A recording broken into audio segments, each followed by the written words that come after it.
আসসালামু আলাইকুম। শুরু করছি কৃষি সংবাদ, সাথে আছি আমি আল আভি জাহান। এখনকার এই সংবাদ আয়োজন একই সঙ্গে চ্যানেল আই এর ইউটিউব চ্যানেলে এবং চ্যানেল আই এর ওটিটি প্ল্যাটফর্ম আই স্ক্রিনে লাইভ স্ট্রিম হচ্ছে। সাতক্ষীরায় তীব্র তাপপ্রবাহে অক্সিজেন সংকটে মারা যাচ্ছে বাগদা চিংড়ি। ব্যাপক ক্ষতির মুখে পড়েছেন চাষিরা। বছরের শুরুতে মাছে মরক লাগায় লক্ষ্যমাত্রা অর্জন না হওয়ার আশঙ্কা করছেন তারা। সাতক্ষীরা থেকে আবুল কালাম আজাদের পাঠানো তথ্য, ভিডিওচিত্রে সুদীপ্তা মাহমুদের রিপোর্ট। সাদা সোনাখ্যাত বাগদা চিংড়ি সাতক্ষীরা জেলার অন্যতম প্রধান অর্থকরী পণ্য। গত মৌসুমে বাগদার ন্যায্য দাম না পাওয়ায় ক্ষতির মুখে পড়েছিলেন চাষি। এবার সেই ক্ষতি পুষিয়ে নিতে ঘেরে ছেড়েছিলেন বাগদার রেণু।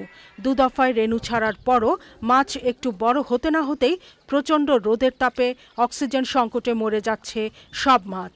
অত্যাধিক তাপদাহের কারণে মাছ মারা যাচ্ছে, মানে ঘেরে আটন পাতলে মাছ মরা মাছ পাওয়া যাচ্ছে।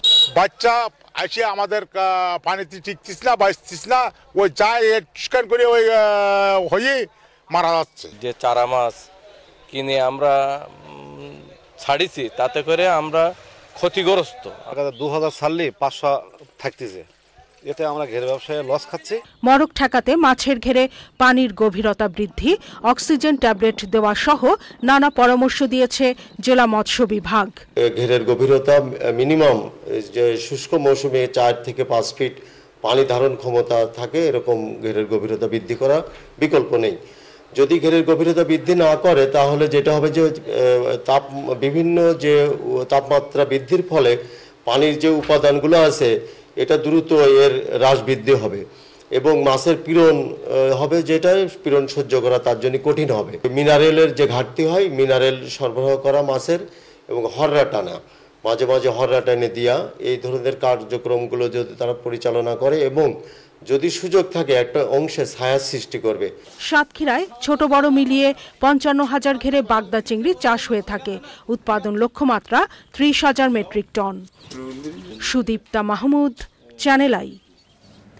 দেশে রাবারের উৎপাদন বাড়াতে উচ্চ ফলনশীল ক্লোন আমদানি করতে যাচ্ছে সরকার। আগামী কয়েক বছরের মধ্যে ভারত থেকে আমদানি করা উচ্চ ফলনশীল ক্লোন রাবার উৎপাদনে ব্যবহার করা হবে বলে আশা করছেন বাংলাদেশ রাবার বোর্ডের চেয়ারম্যান সৈয়দা সরোয়ার জাহান।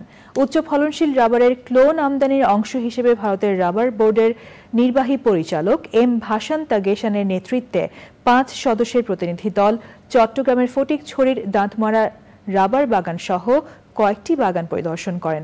পরে প্রতিনিধি দল Bangladesh rubber board, BFIDC, rubber মালিক সমিতি, রাবার শিল্প মালিক সমিতির নেতৃবৃন্দের সাথে বৈঠক করেন।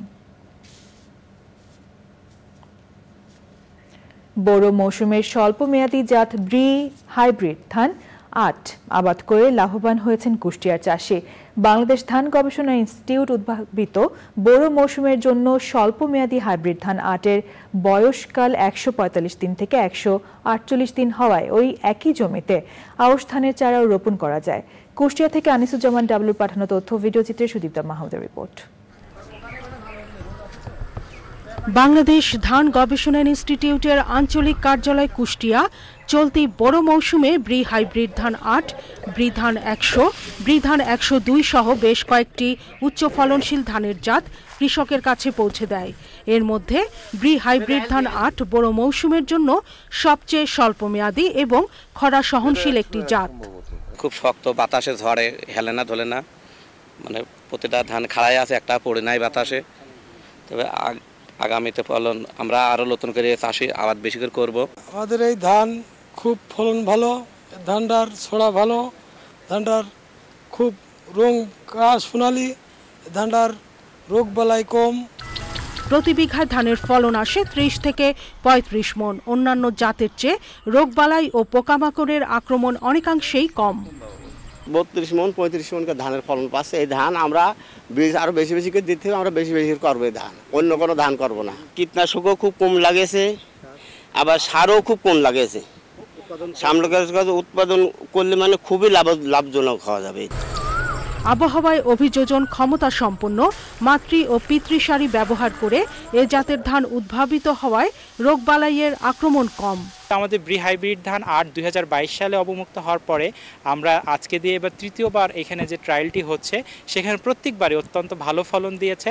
মনে হয় যে এই ব্রি হাইব্রিড ধান 8 এইটা আগামীতে কৃষকদের কাছে জনপ্রিয় হবে এবং এই ধান এলাকার অন্য মাঠে ছড়িয়ে পড়বে। চলতি বড় মৌসুমে আঞ্চলিক কার্যালয় কুষ্টিয়ার প্রত্যক্ষ তত্ত্বাবধানে 15 একর জমিতে ব্রি হাইব্রিড ধান 8-এর প্রযুক্তি প্রদর্শনী স্থাপন করা হয়েছে। সুদীপ্তা মাহমুদ, চ্যানেল আই। দর্শক, এই ছিল কৃষি সংবাদ। পরবর্তী সংবাদ আয়োজন দেখার আমন্ত্রণ জানিয়ে শেষ করছি। সবাইকে ধন্যবাদ।